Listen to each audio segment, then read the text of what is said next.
Okay. Rohit.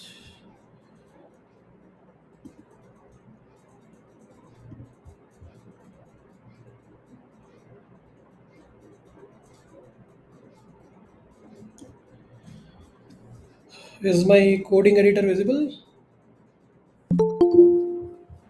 Yes. Yes. Thank you.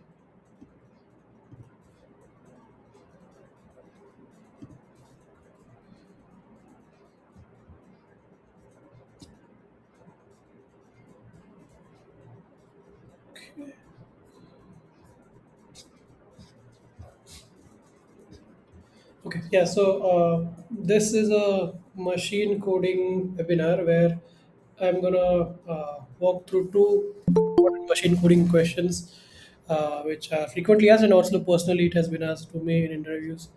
So, Network Interceptor, and another is the Matrix SDK. So first, I'd like to know: have you guys come across these questions in your interview any time, or have you seen these kind of questions being asked? Anyone, or the first time that you are seeing these questions?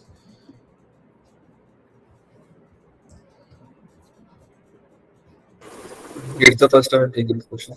First time. Okay, got it. Cool. So let me create Heard of this actually, but yeah, I haven't encountered in the interview. first one. Both actually, network Both. interceptor as well as metrics speaking. Great. Okay. Questions.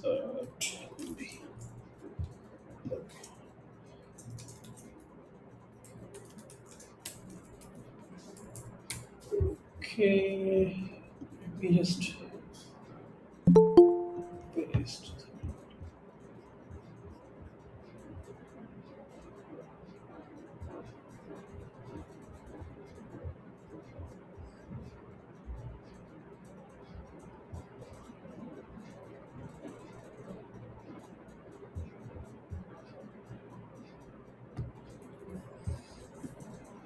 Okay.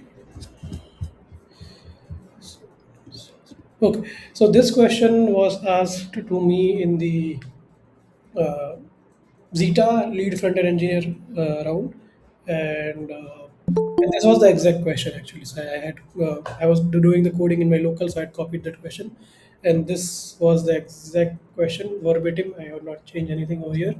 Let me show you this. Just that it was in Google Docs, and yeah. So basically, we have to create a network interceptor, uh, which wraps around the native fetch module.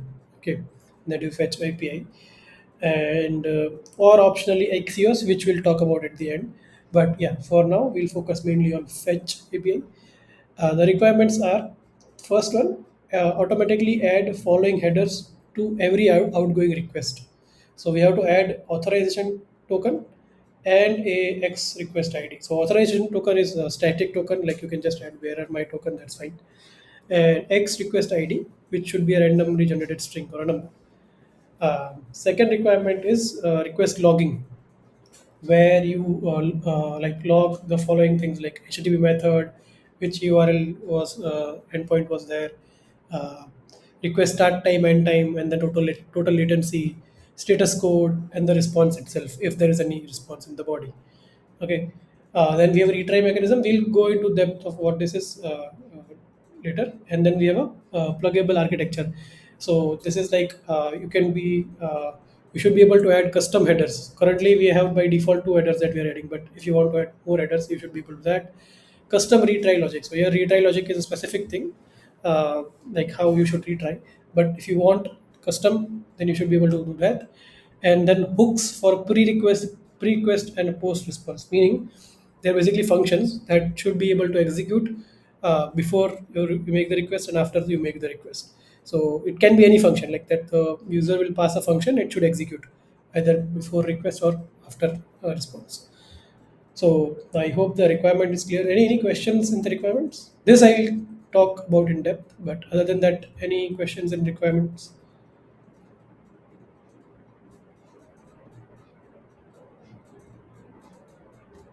No. I'll take it as no. So an example would be like this: you have an intercepted fetch function, which will take an API endpoint and your method. This is normal fetch also. That takes similar only. It takes an API and options in which you can pass method. So this object is options, which takes a method. So and in the output it should be something like this: your request start time, your API endpoint. If you are doing retry, then retry should be logged, and like what at the end, what was the message, status, latency.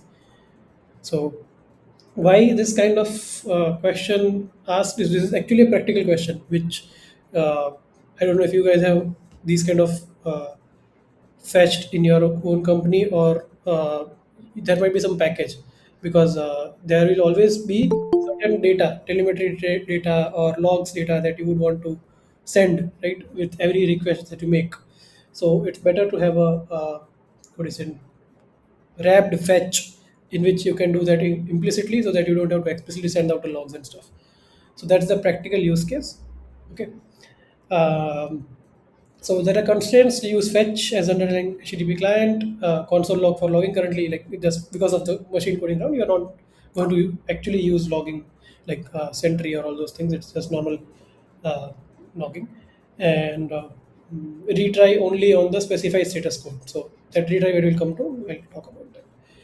And there's a mock server that was given to me, always 200, meaning if I hit the endpoint, I'll always get 200.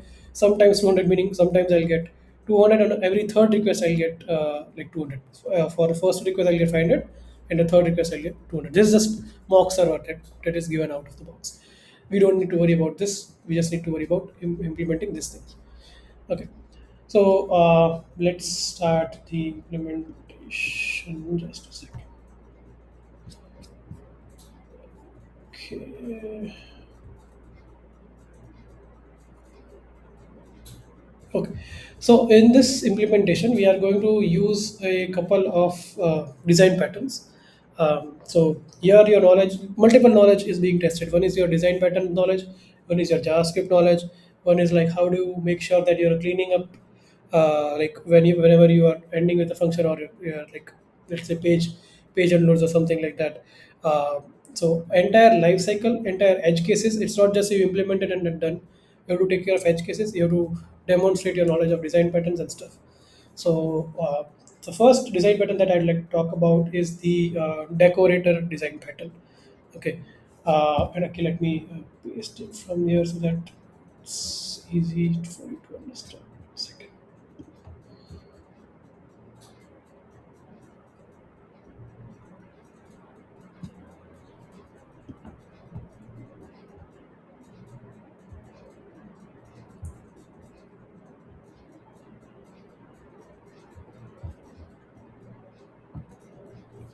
So, is anyone of you aware of what is mm, like yeah, decorator pattern?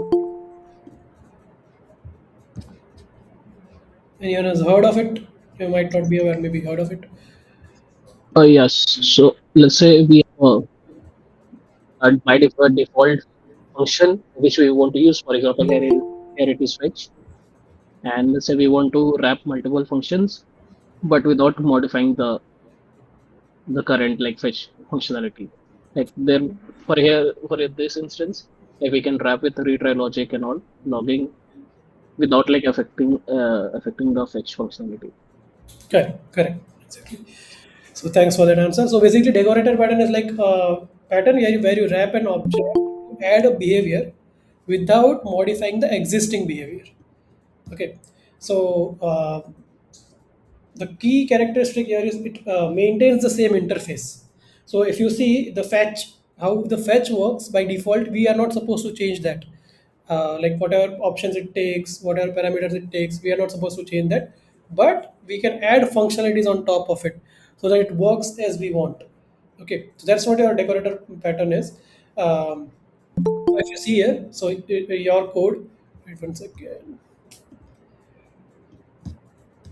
See, you have your code, which is interceptor fetch. Okay, then we have our we add headers, we do log starting, Then we have our native fetch, because actual work is going to be done by native fetch. That's not something that we are going to override or anything like that. We are just wrapping it up. So this is your native fetch. Before that, we add headers, log start, retry logic, log end, and return response. That's all. And return response not from the server, just like the parsing of the response in the logs, or in the console. That's all. So that's what your decorator pattern is. It's not supposed to modify your existing thing. So if you are using like this, so I have seen uh, people. So I saw this question whether this is there on YouTube, because even I didn't know how to solve this. So what people were doing is like window.fetch, then they are storing it in original fetch, and then they are modifying window.fetch itself, which is not correct, not the right way of doing it. Because let's say if you have an architecture where you are multiple applications in your front end, and let's say it's a micro front end architecture, and in your window.fetch you are polluting it, the other front end doesn't want that. Okay, so they want to use their native fetch, or they have some other mechanism, but you are polluting the global fetch. So that's not a good way to implement, or to let's say to have a wrapper on fetch. So you should not do this thing. Okay, you should not override the window.fetch. You should always create a wrapper on top of it. So that's what your decorator pattern is. So I hope that is clear. Any questions over here?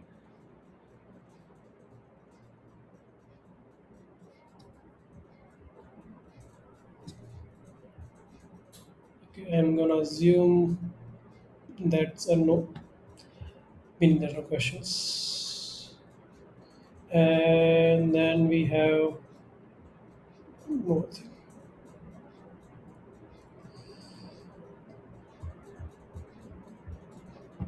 So there are two patterns that we are going to use here. One is your decorator pattern, which we explained, and another is your factory pattern. Anyone has heard of factory pattern? Anyone? No one? Okay, so basically your factory pattern is like you have some configurations that you need to add, right? And it's a creational pattern that will provide the interface to creating objects without specifying exact configuration at input. So, for example, if you see here, you have your create interceptor. Okay, so this is the function which will create your intercepted fetch, because in your intercepted fetch, uh, in your intercepted fetch, by default there has to be some config. As I told you, like if you have to give custom hooks, like pre-hook or post-response hook, or if you have to give the retry logic, all those things you are not supposed to give to the intercepted fetch function, because intercepted fetch function has to have the same APIs as fetch. So you cannot pass it in that. You have to create a function, create interceptor, in which you pass the config, and then that config is set around intercept. Okay, so uh, that is what your factory pattern is. Is it understood, or do you need any more clarification in the factory pattern? So that requirement which you just said, that interceptor fetch should have the same arguments as fetch. Is that a part of decorator pattern? Is it because we're using decorator pattern, or is it a requirement of No, the it is problem? the requirement of the question. Okay. Yes. Okay. But in decorator pattern we can have different arguments, right? No, it again. So decorator pattern is exactly the same thing. Like you are not supposed to change the original arguments. You Okay. are supposed to create an sort of a wrapped object in which you can do whatever you want within the object. Okay. But you are not supposed to change the native underlying functionalities, like main object that you are wrapping it with. Okay. Got it. Okay. Any other questions? Okay, so now why are we using both the patterns? Is that for factory pattern we are factory pattern we are using so that we can accept configurations. Okay, like pre request hook, post response hooks, and just retry config, and then merge with the defaults. We always have defaults, and then return the configured decorator. Okay, so then we will return the configured decorator, and for decorator, why we use same interface as fetch. Okay, we add the headers, we add the logging, add the retry logic, and call the original fetch. So that's why we need both the patterns over here. So factory is the role is configuration, and decorator the role is behavior. I hope that is clear. Now moving on to,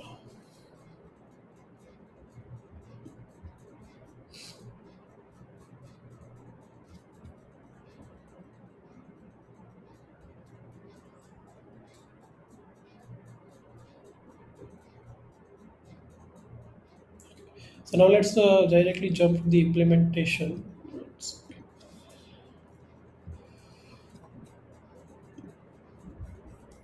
Okay, so we will have our const create interceptor.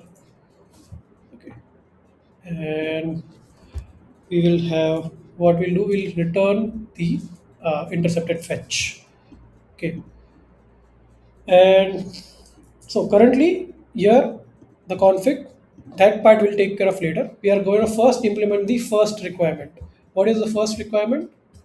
You just scroll up. The first requirement is header injection. Okay, automatically add the following headers: the authorization and next request id. So for now let's just focus on that. Okay, so let me just keep this empty for now. So we have certain headers, and this is will be our.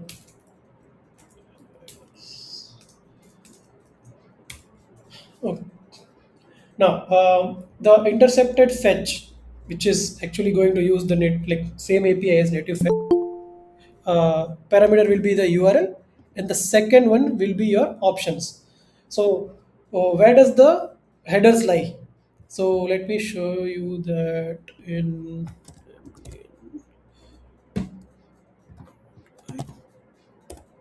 slash fetch fetch. And during this solving this question, I was allowed to use Firefox documentation just FYI. In case you are not exactly aware of the APIs, it's fine to. You can ask even if they don't tell you that it's allowed to use. You can still ask because you might not remember all the APIs that you use. Right? Just a second, I have to change my screen.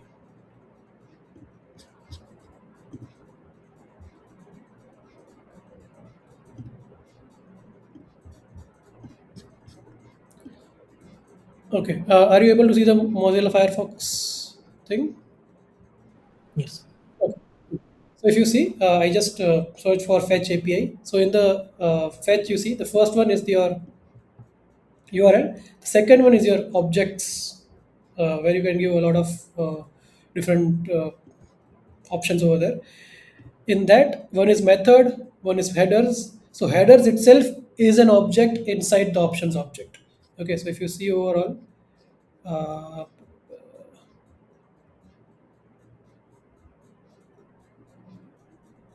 one second. It should mention.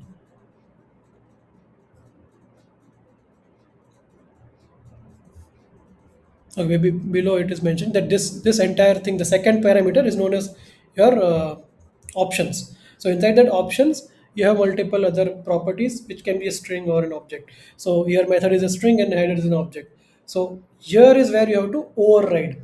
Okay, so what you will do is here is you will have your this is your final headers that you're going to pass. Okay, so first you will do dot options dot headers. So what we are doing is this dot is like your spread operator. Here you are gonna spread the entire headers which were there inside your options. Okay, and then you are gonna add two new. I guess M10 screen is visible. Oh, sorry. Thanks for telling me.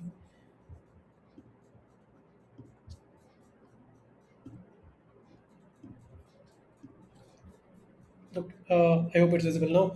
So basically here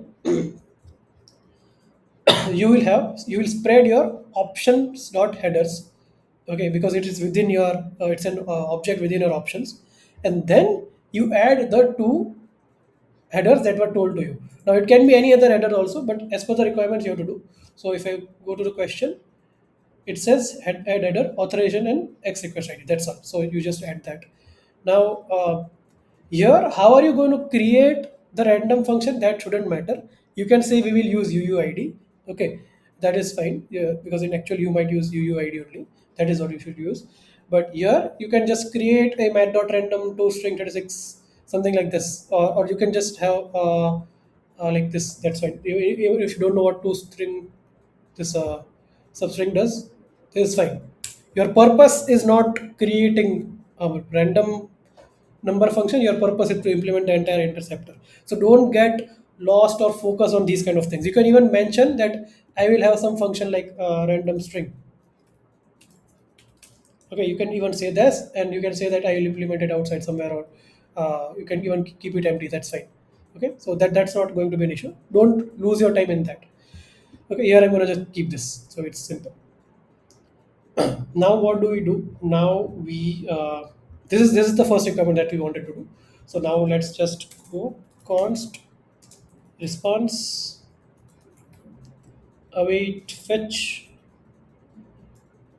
So here what did I do? So I spread the options which I got, okay, from the intercepted fetch, and along with that I overrid the headers. Here your JavaScript knowledge is really important. So if I hope you understand this. So first I created an overall headers object where we spread the headers from the options. Okay. And then we added two more headers. So this is now our final headers object. And now the second parameter in actual fetch is the options. So where I'm spreading the existing options and overriding just the headers. Okay.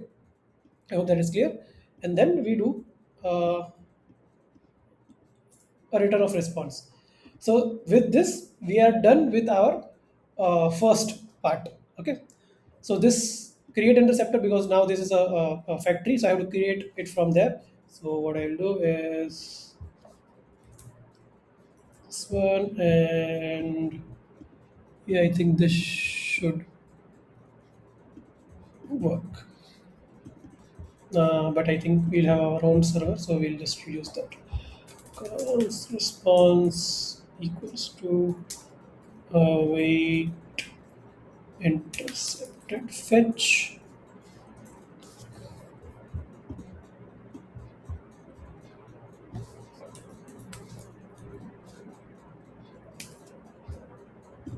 Okay, so actually in our server we have like always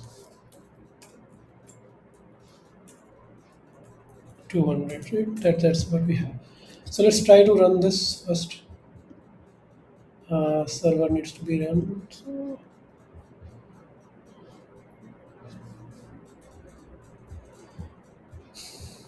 okay, if that's done, then we'll do it.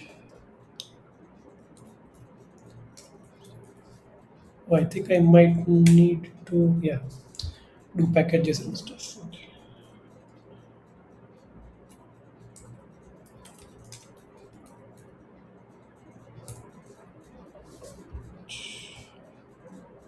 So packages is there. Now let's try. Express.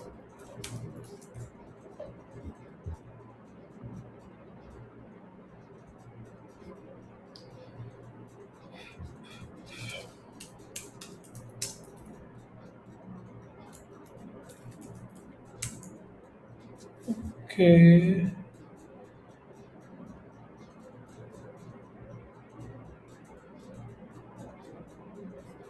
Okay, there is a yarn lock somewhere else that's causing an issue. Let me try if VM install.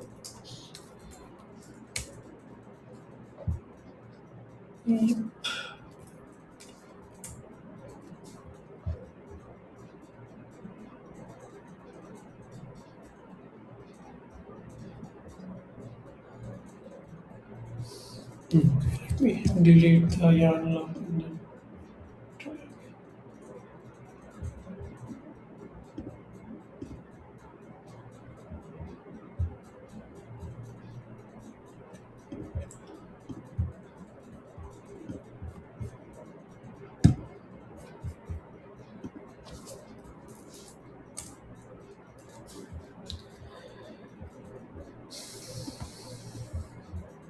Isn't intended to be project. Remove the basic. Yes, I removed it.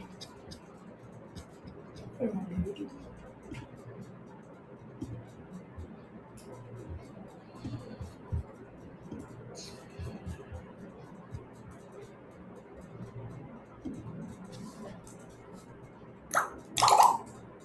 oh, come on. What's the issue? That's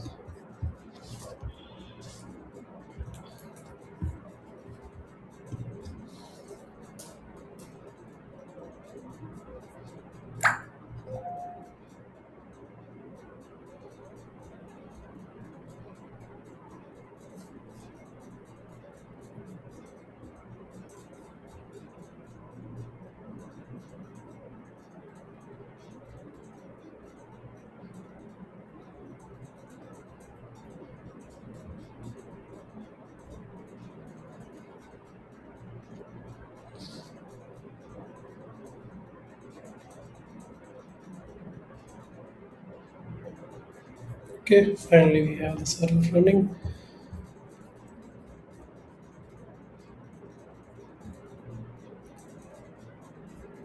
In the demo,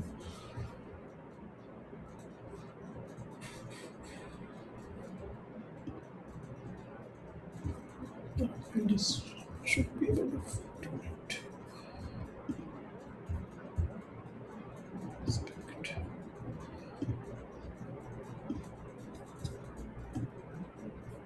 Yes.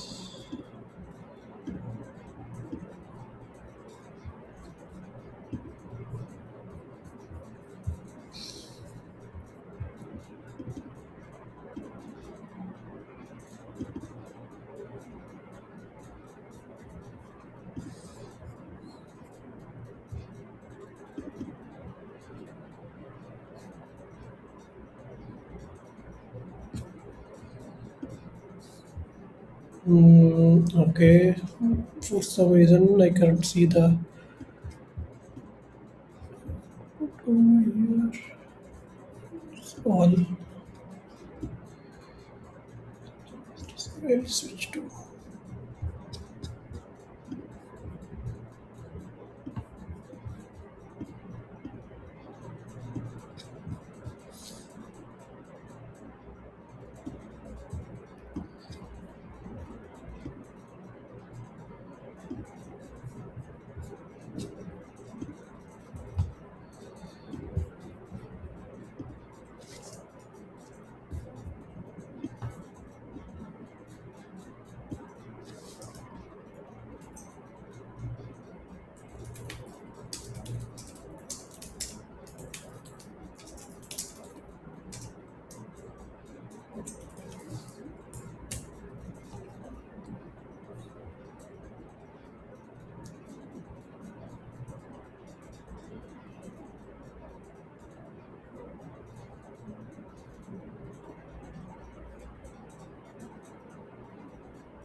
Okay. I should have set it up earlier.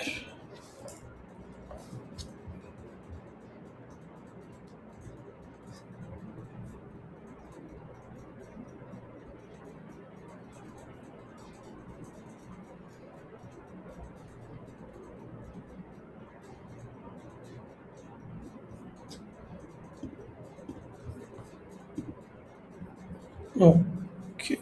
Cool. Sorry, first there was some setup issue. Now we are good. So when I click on get always 200. So first of all, can someone tell me why there are two requests? What is this prefetch? It is not related to question, but just to see if you guys know what this is.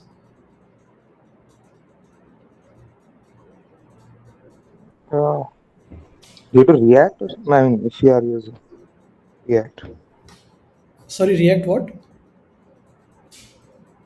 I missed a part of, I mean, how this is rendered, but is it due to React? Like, No, this is just HTML, plain HTML. then it might be prefetch call. Prefetch. What does mean? What does that mean? I mean, in TCP, I mean, the browser actually first verifies. I mean, if I mean, if it was able to make a connection with the server, actually.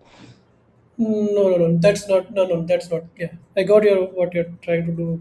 Prefetch, but no, that's not. That's a resource hint. Yeah, if we want to load something before we can use that, but no, that's not it. Anyone else? To check for the course. Yeah, Uh, exactly. So because this sort of a cross origin thing over here, the server and uh, the client are both running on different server. Actually, both different origin. I think the port is different, because of which it's a course request. And whenever there's a complex course request, so there's a simple course request, like meaning if it's just a get request, it won't do this pre-flight. Okay, but if it's a complex request, meaning it's a post with certain additional headers, then it does a pre-flight request. So yeah, that's just that. Okay, thanks for answering both of you. uh, so now let's see our headers. So yeah, we do have our authorization token, my token, and x request id, so it's just a random number. Okay, it's converted to string, so dot to string converted to something like this. mm, so okay. Okay, that's why if you see in the code, that's why that substring 2 comma something was started, because the first two are like 0 point something. Okay, because random numbers gives you from 0 0 to 1, so it will always be 0 point something. So that's why that substring 2 and all that. Just trying to explain that part. Okay, so we are able to successfully implement the first part. Okay, now let's go for the second part. Mm, Again, I have to switch my screen.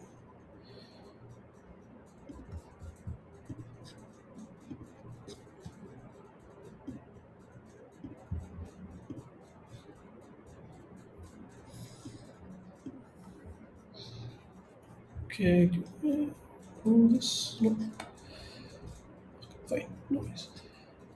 So, yeah, the second requirement was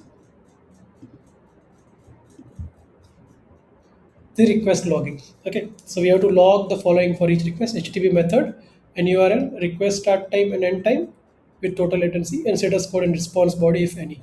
Okay, so let's try to implement that. Uh,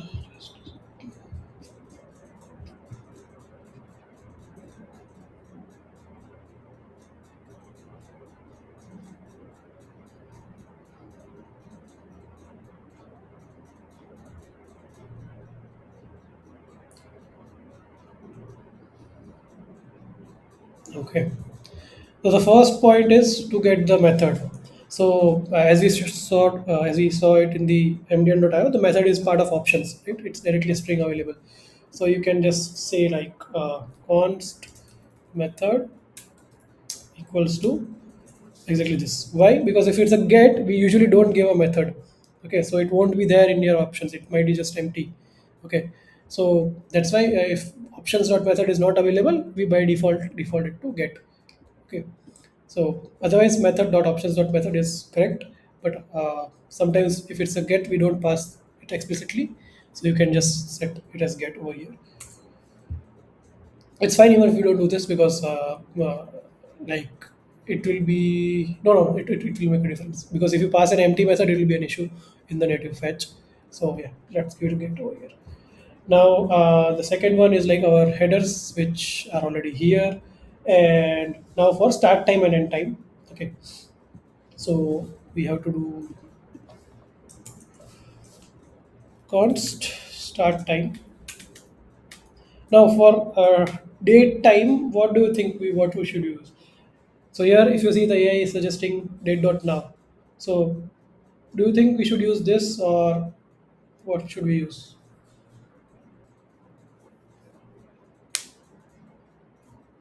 Anyone, any suggestion? Ideally, UTC time or Unix sticks, maybe.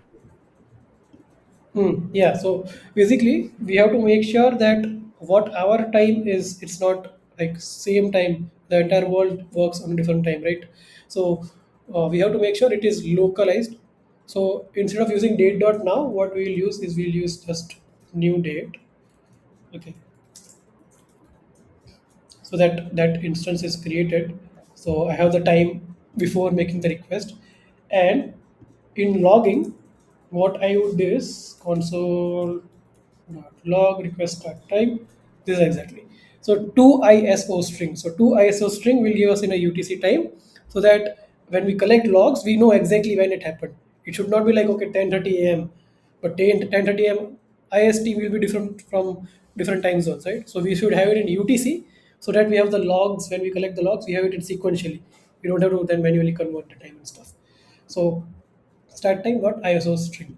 Okay. So these this knowledge does matter when you're participating in interviews. You don't need to remember exact method. You can say, I don't remember the exact method, but I'll use something which gives me ISO string is something that you should remember.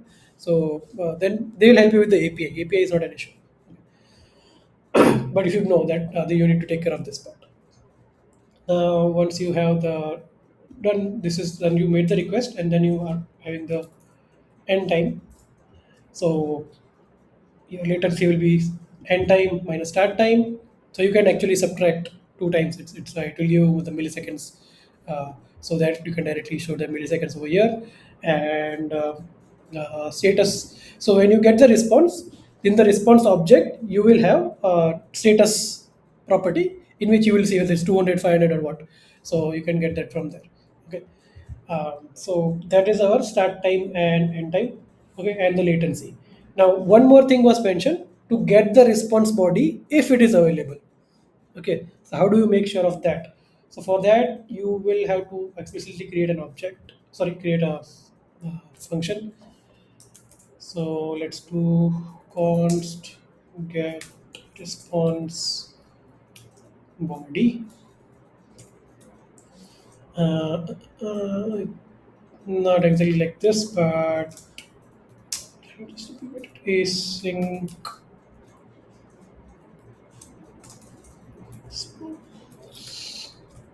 So you pass the response object to it, and from that it will extract.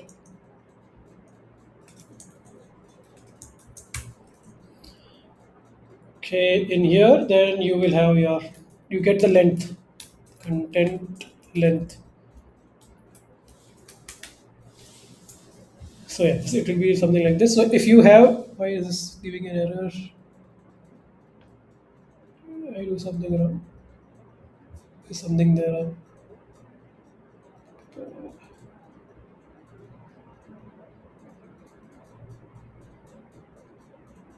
Does anyone see what's the issue over here? God.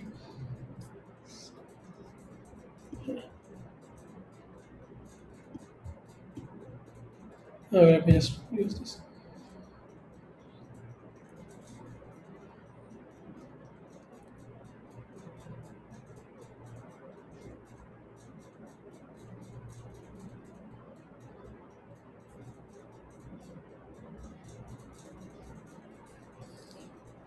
I have no idea what it changed. It's exactly the same. It's just a typo, actually.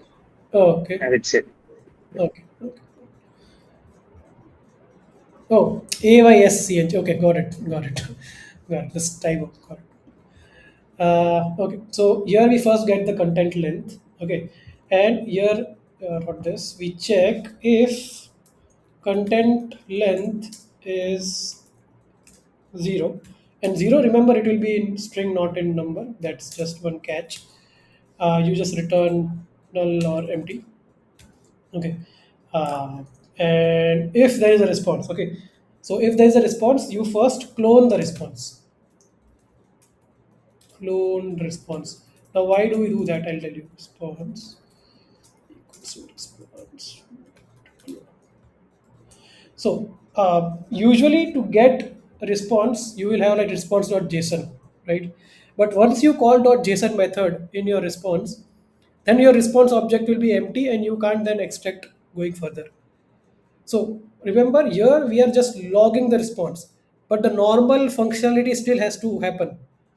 Okay, once you get the data from native fetch, it gives you something, some JSON response. You have to parse and create your UI and stuff.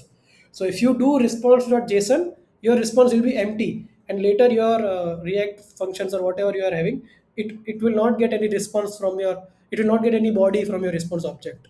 So that's why you have to use response.clone and not response.json. Remember this. This is a very important part over here. So you clone the response and then you do const data equals to await clone response JSON. Uh, return.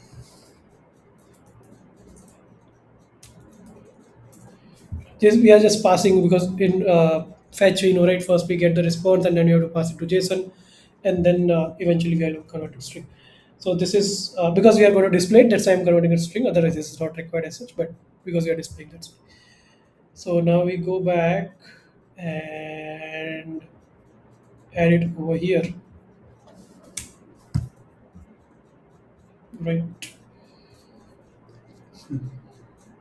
Const body equals to response, and then if there is a body, we display it. Otherwise, you don't. What can we do with that? Okay, I'll just do it here. So if there is a body, it will be displayed. Otherwise, it will be empty string. It won't matter. And one more thing I need to take care of is that the headers that we are heading. Now, earlier we were just changing the headers over here, so it was fine. But now we are changing the method also. We are overriding the method. In overriding, we are getting the setting the method. So we will have to edit something like this. We'll have our const injected headers. We'll should be same. Okay, cut. And in our where is our call?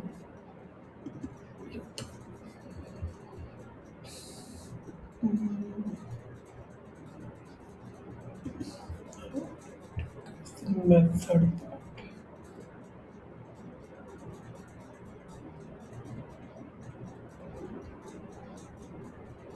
Yeah, anyways, I will just print it. Okay, so this is fine. And now let's try it how it works. Let me just.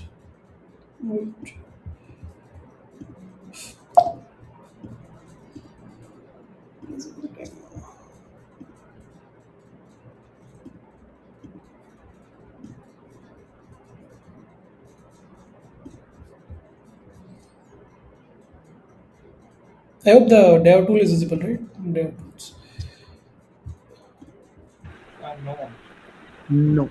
Oh, oh. So when I was only it's like half screen, like You only say, the UI. ah, so then you guys didn't see the response last time also. One second, one second. Yeah, How do I do that?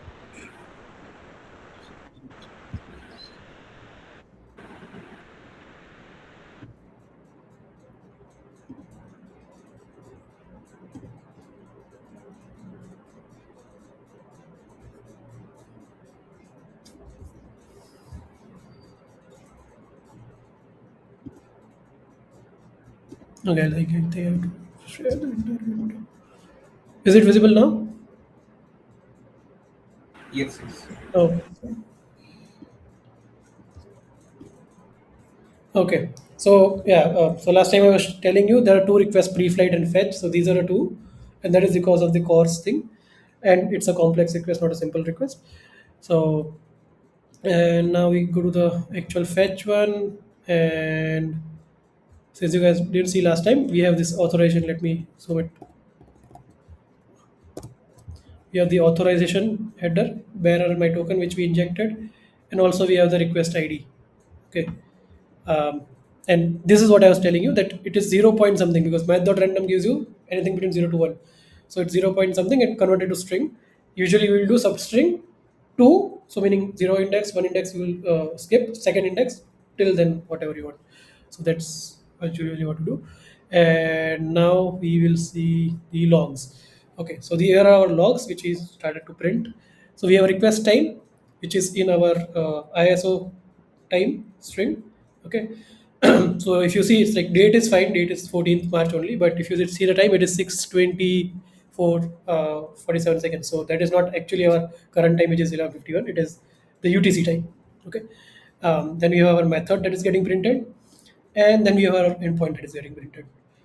And similarly, if you see, we have request end. When did it end? It ended at this time. It took almost a second. If you see just this, but there is milliseconds also, so you might see the latency is like it's a 615 milliseconds.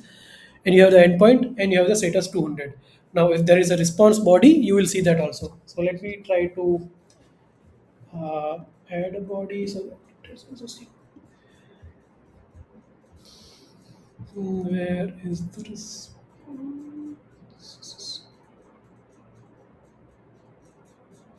And the reason that you see 615 milliseconds is because you added some delay in the server. Otherwise, locally it will be very fast. Uh, I'll show you that code also. But you don't need to worry about the server side code. Okay, you need to only implement the client side code. Set time response status response.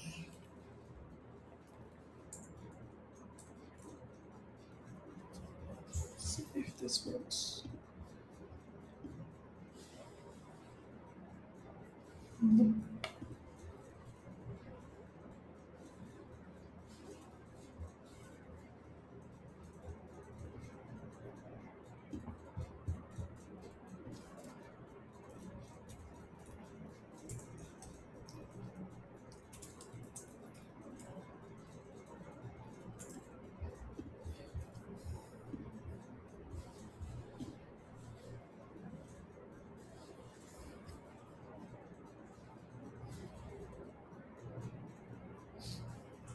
Okay, that is not required.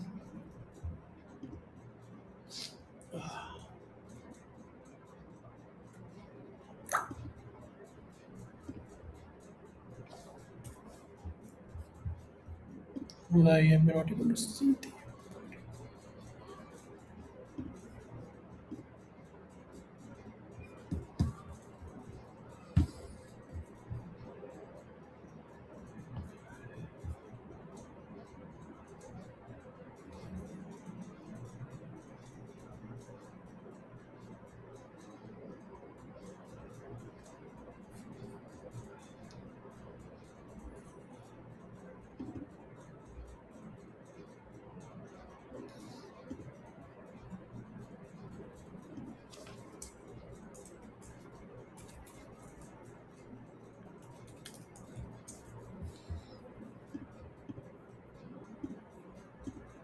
no, here in itself there is not nothing that's coming.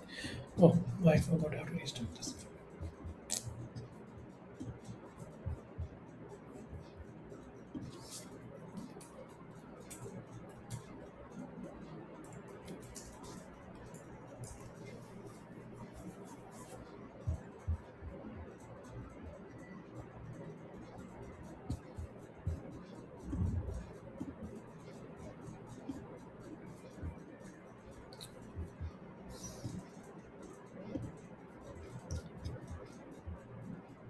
Do I get the agent over here?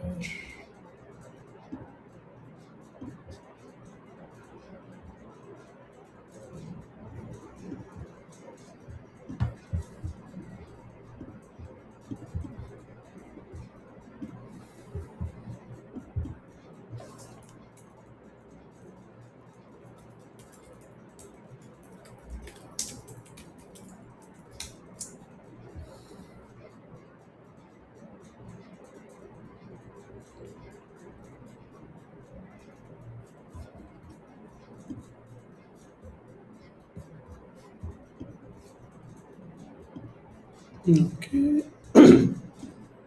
Okay, cool. So I was not restarting the server, that's why I'm not getting the output. But if you see if there's a body, then you will see the body also. Okay, if it exists, it will be there. Otherwise, it won't be there. And also, I'll show the corresponding code.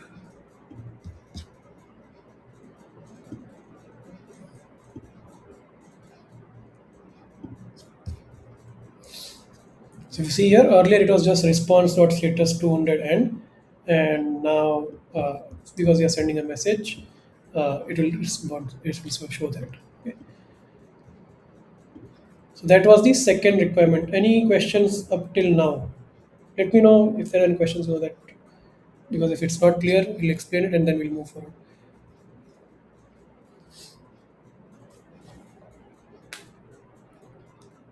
No questions?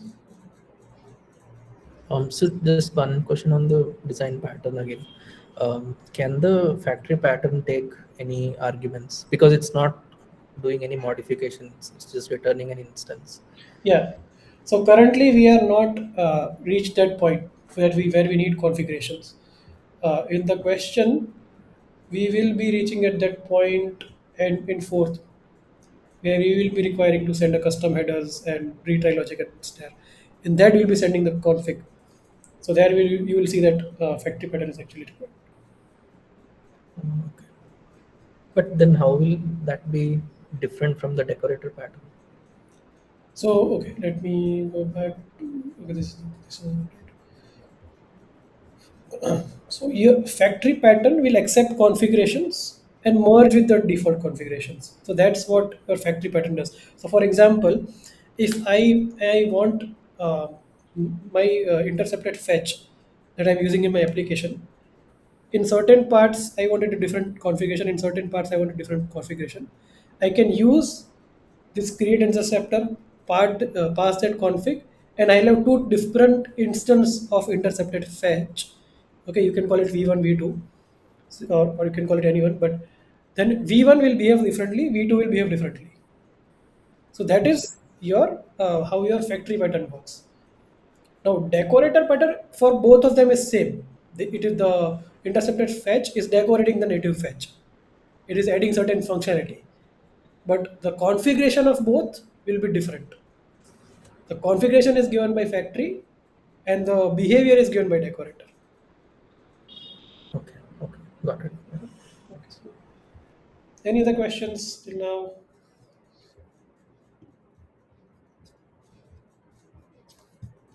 Okay, I'll take that as a no, meaning there's no question. Let's now focus on this part. Retry mechanism. This is very crucial.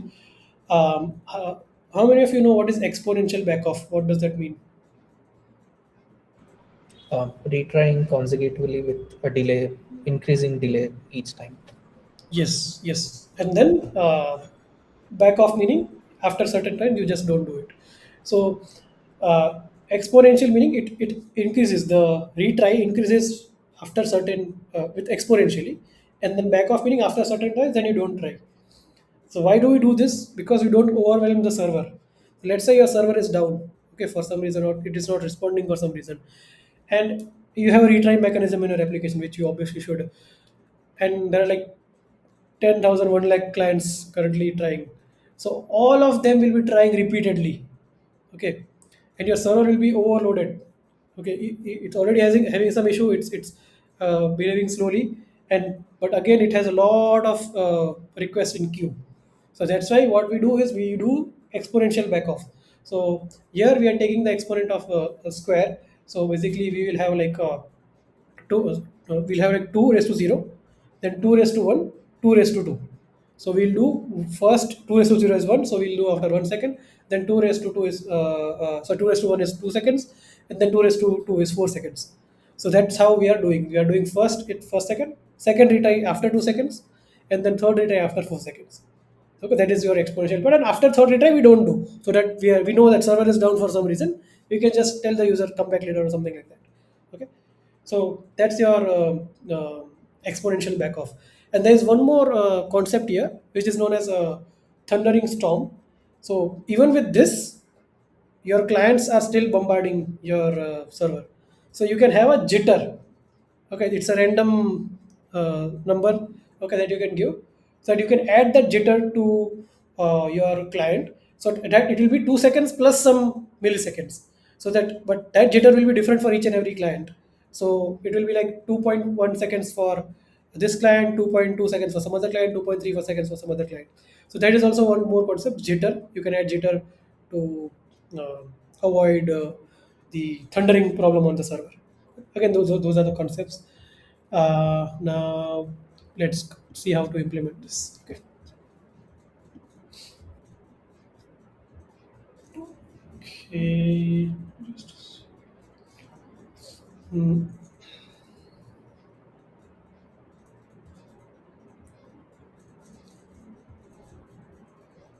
So for first of all, let's just try to implement the get delay function. I'll just do that over here.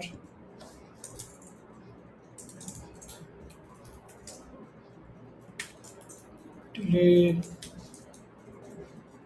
This would ideally work. Just for simplicity, I'll just say attempt and 2 into yes. Either you use met.power or that's up to you. So here, let's make it simple actually. So that it is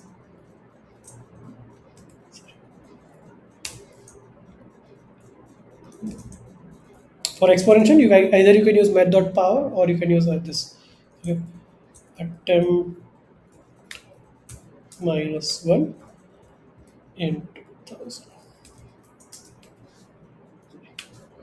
So attempt minus 1, why? Because after the first attempt, we want to do it. So first attempt is already done, and attempt minus 1 will be 1 minus 1, 0. So 2 raised to 0, it will start for 1 second. And for second attempt, again 2 minus 1, 1, and 2 raised to 1 will be 2 and 2 seconds. So that's why I'm doing attempt minus 1 over here. Okay. So that is our delay function, nothing much about that. And now we come to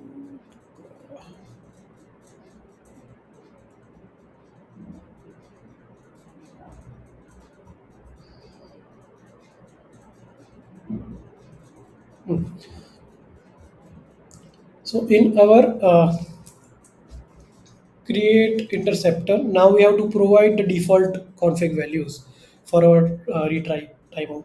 So what is like max retry, like how much retry we should do. So that is one. The second one is your constant retry codes. That is also given in the question actually. See. So on specific error status codes 500, 502, 503, because if it's a client side error 400 error, we should not do it. We should only do it on these server side errors. So only on specific http response codes we should do the retry. So we have that. Let's go back. So we have our maximum retry, how many retries you want to do, and what are the status code on which we want to retry. And then we will have our get delay function. Okay, it can be out, it can be in. So let me and because you can even change this get delay function, right? It can be configurable. So let's have it as part of it. Okay. Now,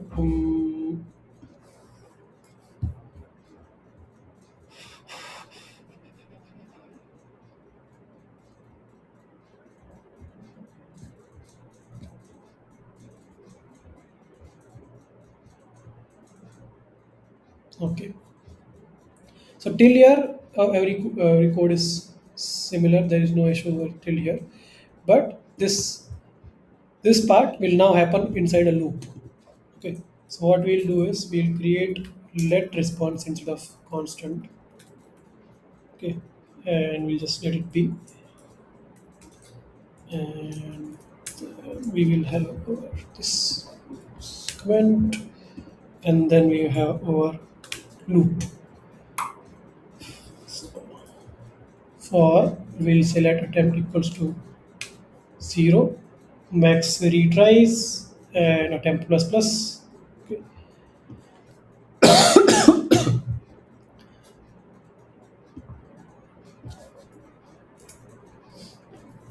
Now if attempt is greater than 0. Okay, then only we want to retry. So we will say, again, I don't know why this default is const delay milliseconds. First, we get the delay milliseconds. We get it from get delay functions, and it will pass our attempt. Okay, and here we can say that console dot log uh, waiting delay milliseconds before retry. Uh, this is also fine. This works. And then you do what is this delay function?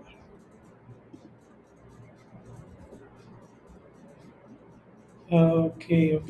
I have to add one more thing, which is our delay function. So basically, what this does is right now our function, the fetch, it has to be called after certain time. So we have to sort of sleep for that much time. Okay, so for that we have just created a simple, this you can call it sleep function or delay function, which is just resolving a set timeout after that much seconds. Okay, that's all. Like you would have come across this question in your interviews, or you would have heard of it. Sleepified, not sleepified, sorry, promisified set timeout. So this is just that promisified set timeout, where we are having a promise in which we do the set timeout and we call the resolve function after certain milliseconds. Okay, so we're going to do that. Mm, where is that?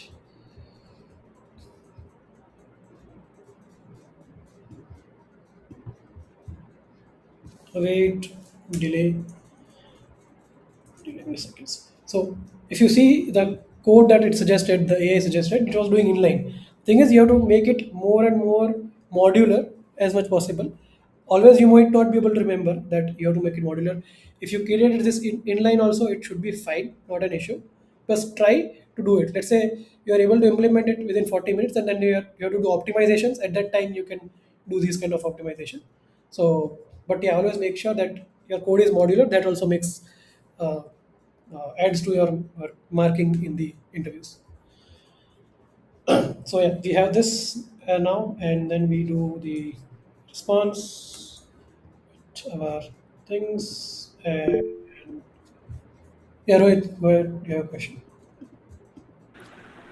Yeah, I mean, maybe I think we will do it later, not sure. But this latency, measuring this latency should also be inside the attempt, right? Because we shouldn't. I mean, I feel we shouldn't measure the latency for the all the retries I mean, as a total rather than individual request. Okay, well, I understood your question. So you are saying latency means like from the time that we made the request till we got the response. Now here how we are doing latency is that we are doing it, calculating it before and end. So it will also add to the time of retries. So that's not the true latency of the API, correct? That's what you're saying. Yeah. Like, yeah, Good point. including all the items we are checking, right? Got it. So if we Like until it succeeded. Sorry, go on. Mhm. Got it. So yeah, then maybe you can modify the code accordingly. That's a really good point that you brought here. Got it. But we can keep it simple over here, and at the end we can modify it. But good point, really good point. Yeah, Yeah, Umang, you understood. have a question?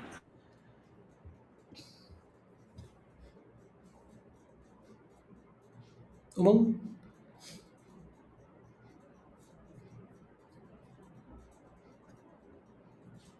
Okay.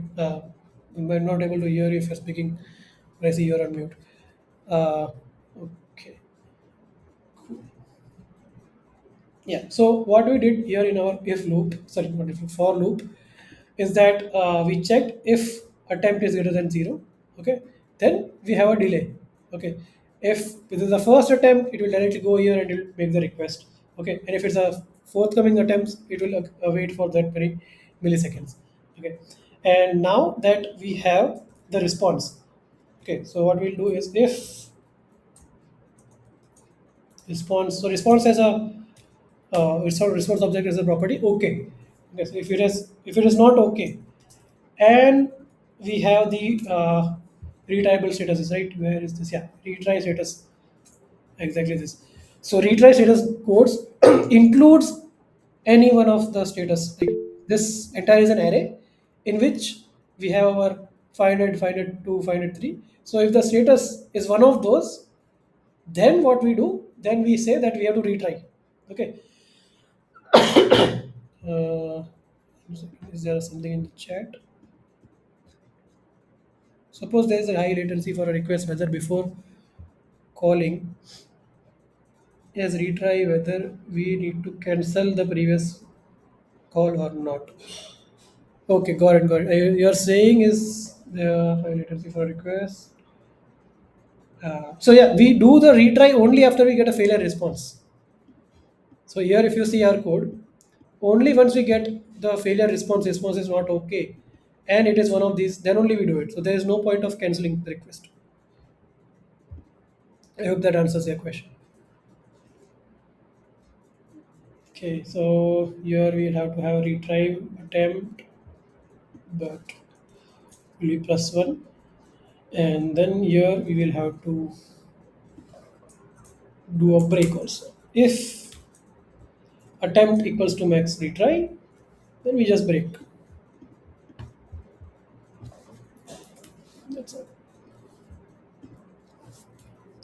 So this is your entire loop. Okay, and also on success we break. So this also is there. Thanks AI for suggesting that.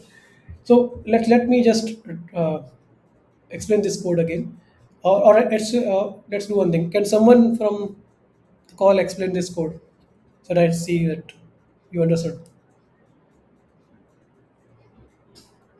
Anyone?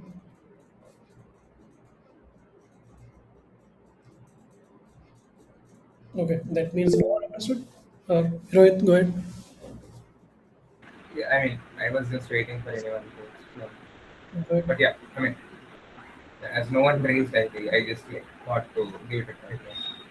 Yeah, I mean, I think we are trying until the max retry is reached. I mean, we are running a loop here where we are trying for those many number of attempts. I mean, but uh, for the first attempt where this the I mean, if the attempt is the first one, it won't wait for any delay to Hmm. happen, Hmm. right? And it directly calls the API, or I mean, and requests for the data. And if the request is successful, then it won't enter into this retry mechanism and it breaks. But if it doesn't, I mean, if the response is I mean, not okay, or if it is not successful, if the API's call is not successful, um, and if the I mean, and if the server returns retry status code, right? I mean, if the API response has the status code which matches the retry status code, then like I mean, yeah, sorry. Before that, like if the server doesn't return any status retry status code, or if it is like a generic 400, right? Then I mean, we will just I mean, break there. But if it is a retry status code, then we'll again continue from there. We will not break this for. I mean, we'll not break the calling of the API, but we'll again continue from there to again retry for the second attempt, right? And in the second attempt, right, which is this attempt equal to 1, it just uh, I mean, it just first delays for some time to satisfy that exponential backoff, right? We calculate the first delay, right, and we wait for that, and then we again call to the server, which is the second time, right, after the delay, and then if it is, I mean, if it is success, well and good, but if it is not, and if we return if we also receive another, I mean, retry status code, right, from the server, then again we'll check if the current attempt already is exceeding the max attempt or equal to the max attempt, then we will break, or else we'll again continue until we'll again continue and we'll again delay. We'll calculate the second the next delay until what should be the next delay, until which we need to again fire the API or call the API, and then post that delay will this process continues. And once all the number of attempts are exhausted, or those attempts are equal to the max retries that happened, then we completely break out of this for loop, right? Yeah. Excellent. Excellent explanation. Thanks, Rohit, for that. Thank you. Okay, I hope it's clear to everyone else also. Okay, so now let's try this. For trying this, one change I will have to make is fetch sometimes 200. Okay, got it. It's already there. Okay, so let's just. Okay, it is working as expected. Let me share. But aren't we console logging the statement waiting delay milliseconds before retry on not just error case but any case? Like, aren't we always doing that here? This one? Yeah. No, so for the first attempt, it won't go into this if. Okay. Okay, it's 0. Okay. Yeah. Thanks for the question. Let me. Yeah, one more question. Yeah, go ahead. Go ahead. If you don't mind. Just a thought. Maybe you can correct me. At line number 51, we are checking if it is not okay and replace status code not equals. Because when I explained, I just got this actually. That's why I just paused in between. Shouldn't we directly write if the response is not? If response not okay, then break directly. Instead of, then we don't need to write this continue as well, right? Continue, and then we can avoid this line number 63 and line number 65. If we just write if response dot okay, then break, and then if retry status code dot includes, Got it. that one. Yeah. Got it. Yeah, that might also work. Yeah, correct. Got it. So basically, instead of not checking for not okay, if we just do, if it's okay, we break, so that unnecessary code is not. Uh, right. That's the point, right? Yeah. Yeah. But even That in this is case, if it is not, it will just skip this entire code, right? okay. If your response is okay, anyways, we'll skip this entire code. It will not read through it. Understood. Okay. It's just different way of writing. Yeah. Yeah. That's correct. Yeah. My okay. Okay. Okay. Present the other window.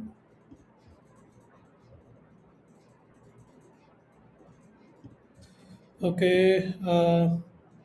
I hope the dev tools and everything is visible.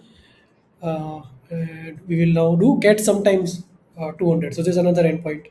So let's hit it. Okay. So we got 500 and we waited. Again, retry one, waited, retry two. We can even see in the network. Okay, so first we hit the this is, just look at the fetch request on the pre-flight. So fetch first, it had some internal error, and then we again did sometimes fetch, sometimes 200 again it gave error, and the third time when we did it gave okay. So this is the actual network calls, and now if our log should also represent the same thing. So we are first making the request. Okay, we get 500. We say retry one due to status 500. The waiting 100 not 1 seconds before retry one. So then we do the retry. Then we say again we got 500. This now we're going to do retry two due to status 500. Waiting 200 milliseconds before retry two, and then we have our what is this response? I don't know why this is coming. Maybe in the code I have written something like that, but okay, this is because it is the running code. It's not our code. It's the actual code to run this UI. So don't ignore this response. And then we get our actual log request end time, the endpoint, the message, status, and latency. So here, Rohit, your point is correct. Here it's actually showing 3 seconds latency, but it again depends on the requirement. If the person who is building this or the product manager wants to build it, wants to actually show the total latency, like even if there's API failure that amounts to latency, uh, you can show here, but actual API latency will be in a different logs, right? It might be in different logs that are getting captured. So, but yeah, you can clarify this to the interviewer. Good point. So I hope it's clear now, and I will share switch my screen. Okay, present something else. Okay, cool. So now we have done 3 of parts. Okay, so in my interview also, when I gave this interview, it was 1 hour interview. I was able to reach only till here 3, and which is fine. Okay, it's in an hour of interview. If they're expecting you to implement everything, and that too in this much depth, I think the expectation is unreal, and it's okay if you don't get selected. But then you can discuss about this. I'll just show you how to implement this. But if you run out of time, then you can just discuss how you're going to do this pluggable architecture. Okay, so that's what I did. I implemented here, and then I explained how would I do this. And in this, actually, I had got stuck for a long time. That's why I could not implement this. But anyways, so let's go to the next and the last part, pluggable architecture. So for that,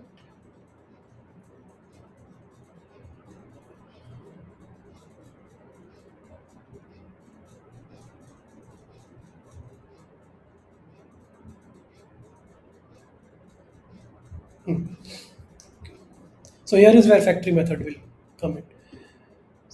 I hope Nishant this answers your question once I demonstrate this. So here we will have a config which we expect, right?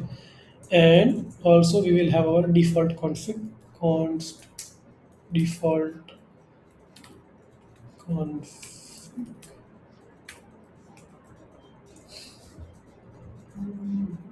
which is actually headers,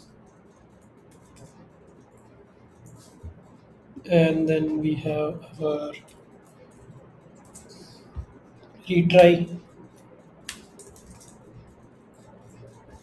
and then we have our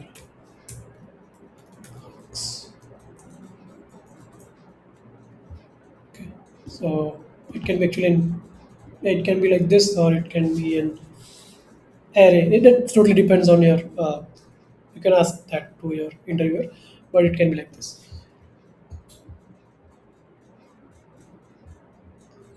So this is your default config that you will create. That is your by default. So it is based on the requirements that we had over here. Okay, we needed these 2 headers, and this was our retry mechanism. So that's why we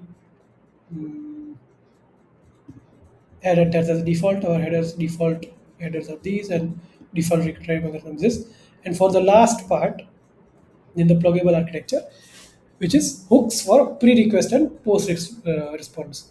So custom headers, custom retry logic, and hooks for pre-request, post-request. Someone joining now. Interesting.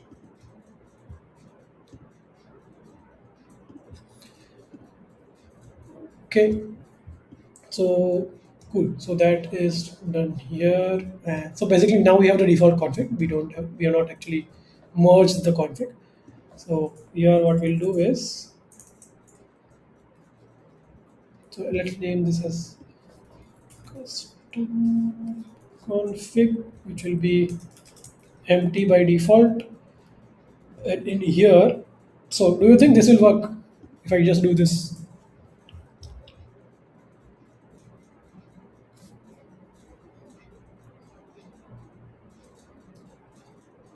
Anyone has any thoughts?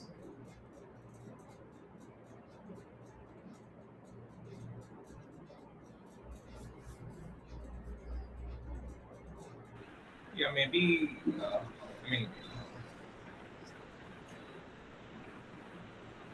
we should exclude some mandatory fields actually, because that might also get overridden. I meant which should not be configurable, because this default config, for example, they may override these headers as well, right? For headers as well as retry mechanisms as well. Correct. Correct. So yeah, so we should not directly destructure it. That yeah, maybe I think yeah, AI is suggesting that.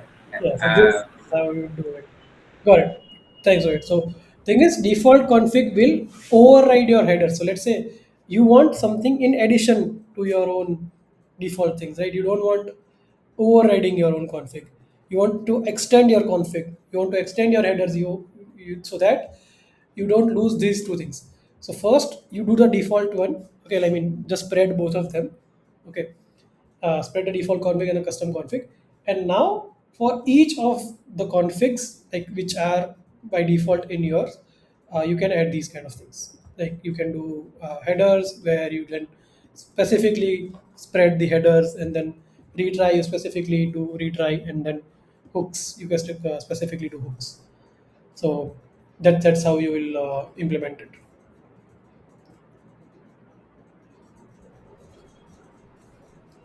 Any questions in this? How we handle config?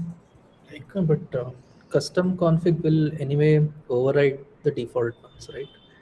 For example, if some of the headers are not passed in custom config, that won't be changed. That will get from default config only. I mean, some of the properties. Um, Only the properties that we want to override, that we pass in custom config, and they will override it, right? Even if we just include only the first two lines. so you are saying without this also with first two line it should work. Yes. So okay. See in custom config. Okay, if I give headers, let's say my custom config is like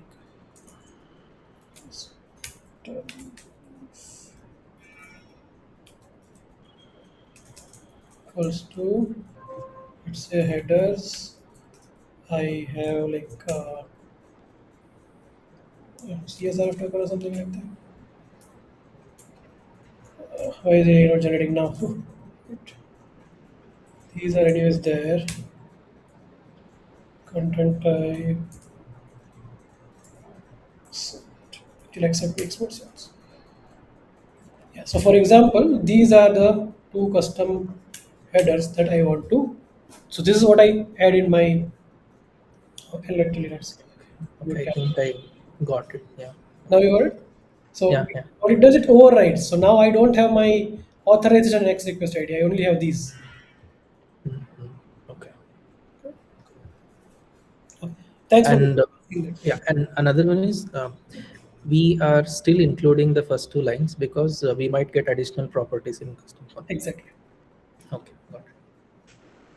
So apart from headers, retry hooks, if there is something else, then we are adding the default custom config.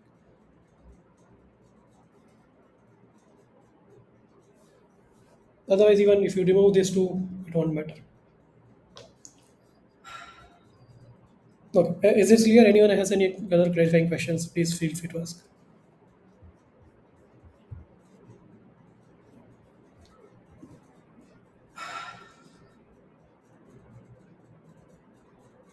Okay, now let's try this.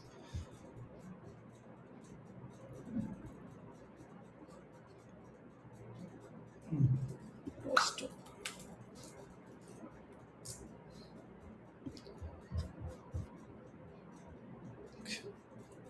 So, mm, let's try this.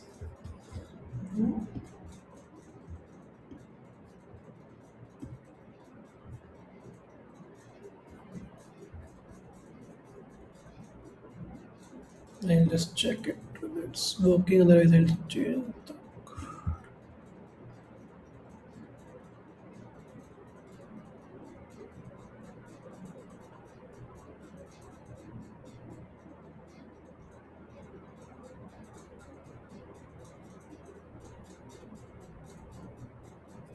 No, it did not.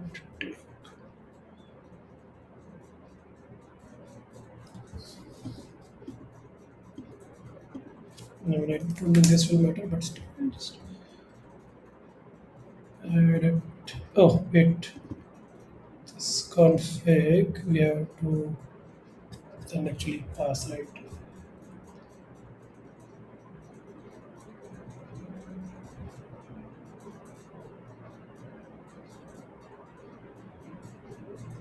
Our code is actually not yet done. We have set the config, but we have to now extract the things from the config, right?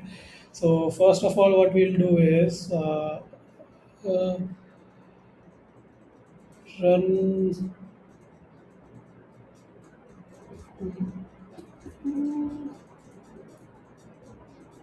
One second.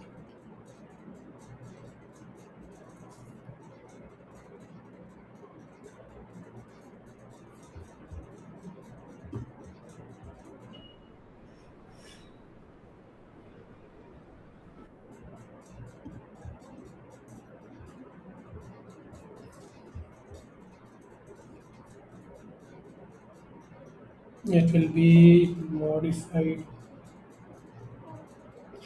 config. It will come from now config dot headers, right? So this won't be there. It will be dot config dot headers. What else? What will be the next change?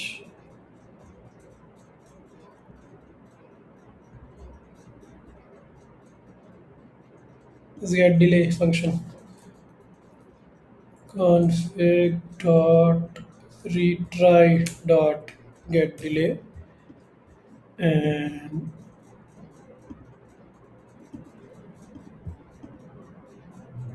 is it config dot,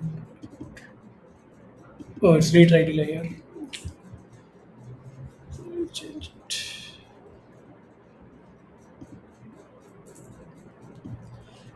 And really got this right. Config dot,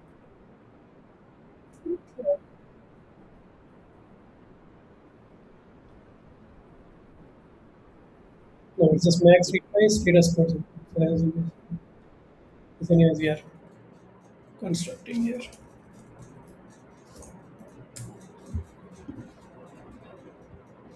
Okay, this will be changed, and this will be changed. Okay, thanks AI. So here, for basically whatever we had our in within our object as directly as property, it is now part of config. So that's why that's all we are changing. Even in the loop statement, I think you need to change It's a statement. max loop statement, for loop statement. Oh yeah. Max. Correct. Thanks. And now these are all not required, so it deleted.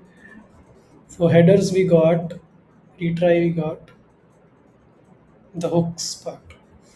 So hooks will be like it's pre-request and post response, right? So we can try to execute it here before even starting. I will do config dot hooks, okay, and similarly after response, right? So, yes. Okay, I think now it should.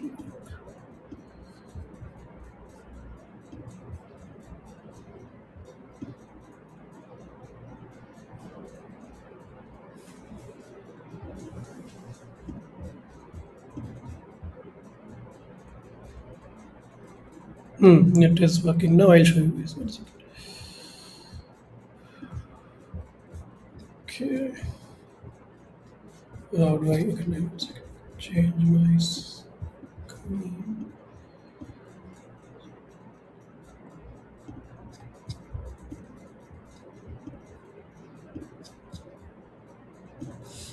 Okay. Is my screen visible? The dev tools. Yes. Okay. Thanks. So for the always 200 request, now we have accept only application JSON. So that was our custom config. By default, it's accept star everything except. Right, we accept everything. Then you have authorization token, so that's also there. It's preserved over there. Then we have our uh, custom header that we added. It's just custom value just a string, and then we have our X request ID. So we have all the things that we override in our header. And go back to our console. Just a second. Oh, so the custom configured the same strings. So let's change it, right?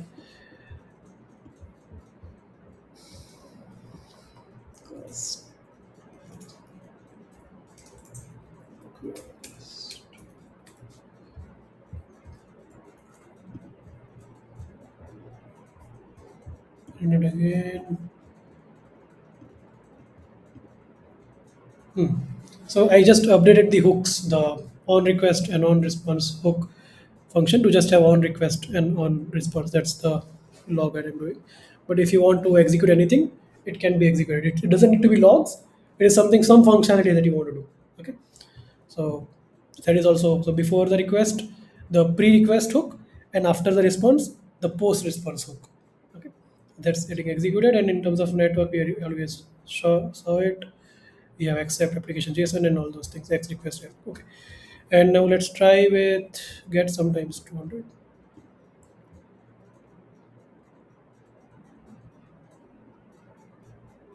Okay, in get sometimes custom config. Oh, we had the same configuration. Right.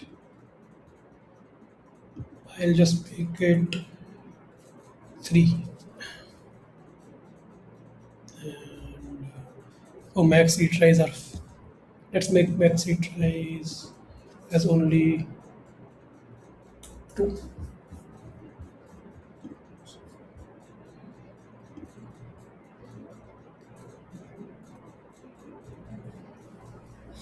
So I made it instead of 2 raised to 0, 1, 2, 3, I made it 3. So t raised to 0, then 3 raised to 1 is 3 seconds.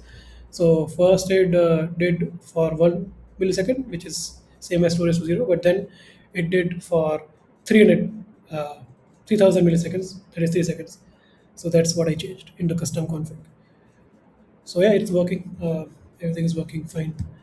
So that is how you implement this. Let me just bring the code again on the screen.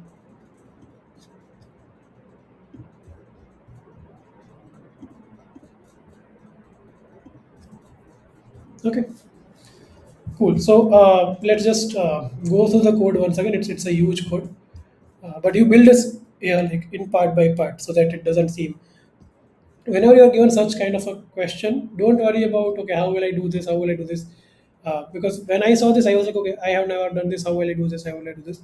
Just focused one by one, and it panic happens in interview. It's normal, but just calm your mind and then start doing one by one. So let's go back. So first thing that we implemented was the custom create interceptor without any options. We had our intercepted fetch where we had just our headers done, and then in which we were just that was it actually. That's it. We were just doing response and then we were logging it. Okay. Then second part was where we had to log the methods and stuff. So then we went back and then we updated our code, and this time we added this start time, and here we use new date, not new dot date dot now, for the reason that it has to be UTC time.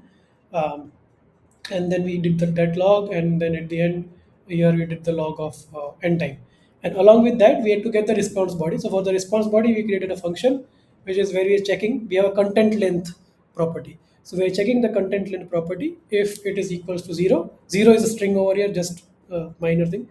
So if it's 0 we return nothing, and if it is not, then we clone the response. We don't do response dot get or anything like that, because otherwise we'll lose the response. So we do response clone, then we do the JSON, I mean converting it to JSON, and then stringifying it because we want to display it. So then we display that. in the logs over here. So if it will be there, it will be there. It will, otherwise it will be just an empty string. Okay. Now coming to the third part, which is retry mechanism. So for the retry mechanism, what we did is we first created a delay function, which is the promisified set timeout. Okay, and then we have this loop, for loop, inside which we are checking. So for the first attempt, it will directly do this, and if the response is not okay, it will go inside. If it is okay in the first attempt, we break it. That, like, it's normal. But if its response is not okay, then we check whether our response status is one of the retry status codes, and in that, then we do the like this, just log this, and we do the continue. Okay, and in the continue, it will go to the attempt greater than 0. It will calculate how much time should we wait. Then it passes that delay in the delay sleepified, sorry, what's this, promisified timeout that we have, and it waits for that mid seconds. Again, it waits a request. Again, it checks. At the end, if we are exceeding the max retries, we break. Okay. If it is successful, then we break either of ways, and then the rest of the code works. And then the last part was the configuration, right? The retry should be configurable. The header should be configurable, and there should be a pre-request and post-response hook. So for that, what we did, we created a default config. Okay, based on our previous implementation, we had our headers, our retry, our hooks. Okay, uh, and then we have a custom config. I mean, this is not required for implementation, but yeah, for testing. There, so in our create interceptor, now we have a parameter custom config, which is by default empty, and then we create our config, final config, from the default and custom config. Okay, this is the creation part, and then we updated our code to refer the config instead of the local variables. Okay, so then we did that, and in the function calling part, in the create interceptor part, we passed the config, and we tested it out. So yeah, that's your entire network interceptor implementation. Any questions? Any doubts? Just tell me.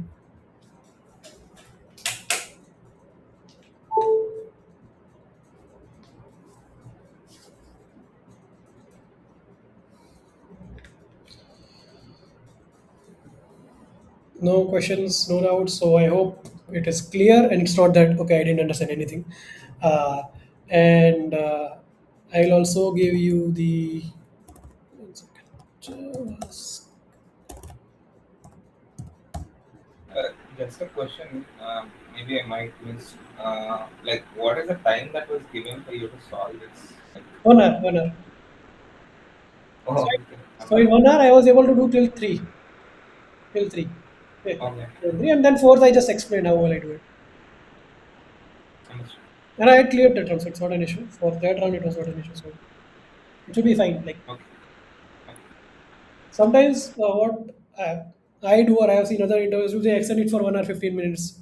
It's fine if they think that the candidate is going in the right path and is able to implement, then they will give more time. So don't worry about time. But again, there are some unlucky situations where even if you can do it, you can't do it due to time constraint. I had one such interview where I was giving, it was uh, some kind of a, I don't remember the question, but it was machine coding question, and I tried to implement it. I was going in the right direction, and I was stuck somewhere, but I got unstuck, and then I was trying. The interview was not helping at all, but then time happened. Like it was almost 1 hour. So then interview closed the interview, and then obviously I was not selected. And then I sat because I wanted to know how much time will I take. So I sat and I implemented it. It took me 1 hour 45 minutes. So like 45 minutes more it took for me to implement. And I was like, the expectation is crazy over here that they are expecting that to be implemented in 1 hour without giving any help or like anything like that. So sometimes if you are having bad luck, then yeah, you can't do it. Yeah, understood. Yeah. I mean, even with I just faced the same issue. Like on the OA actually, not on the online assessment, not in the interview. But yeah, uh, I mean, it was just a UI question. Hmm. Although I implemented that. they had some tests written, which was failing actually.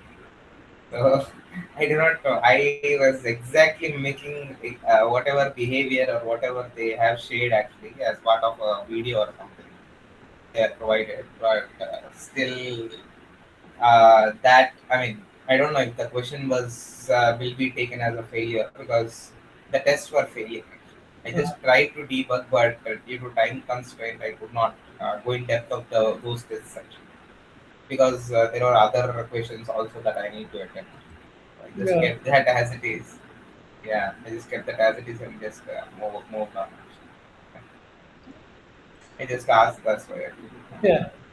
Uh, Yeah, Abhi, I shared you a link to my one of the LinkedIn posts where I've listed these kind of questions, so you can practice there. And specifically for this question, it is I have added in my GitHub the entire explanation in depth. So this is the second link is for this particular question, so you can refer that. And at the end, I'll also share this video to you guys. It is getting recorded. Yeah, but one more thing that I was planning to cover Matrix SDK, but I don't think we have time for it. We have like 15 minutes or less than that. I won't be able to cover it. So sorry about that. But I'll create another session, another where you can join and attend it. Maybe I should keep it 1.5 hours and just one such question because I thought in 1 hour I will cover one question. Uh, Even if I remove the technical difficulties that I said, let's say 10-15 minutes, still it took 1.5 hours to explain, right? Cool. So sorry about the Matrix SDK thing. I'll explain it. I'll take another session for it. But I hope you guys understood the network interceptor, and I request you to implement this on your own. So I've given you the resource, but before that, try to implement this on your own based on what you remember from this session. Okay, you can refer to the resource that I given for the question, and then try to implement it on your own. Because without practice, even if you attend 100 of these sessions, it won't help you. You have to practice. So try to implement this today or tomorrow before this weekend is ideal. Otherwise, you'll forget about this. If you are preparing for interviews, if you're just here for knowledge, then fine. It's totally cool. And yeah, so that's it for the session. If you found this helpful, just leave a testimonial or top mate that helps me, motivates me to keep doing these many sessions for free. So that's it. I'll stay back here for 10 more minutes if you guys want to discuss anything regarding this, regarding anything else. I'm there. Stop recording.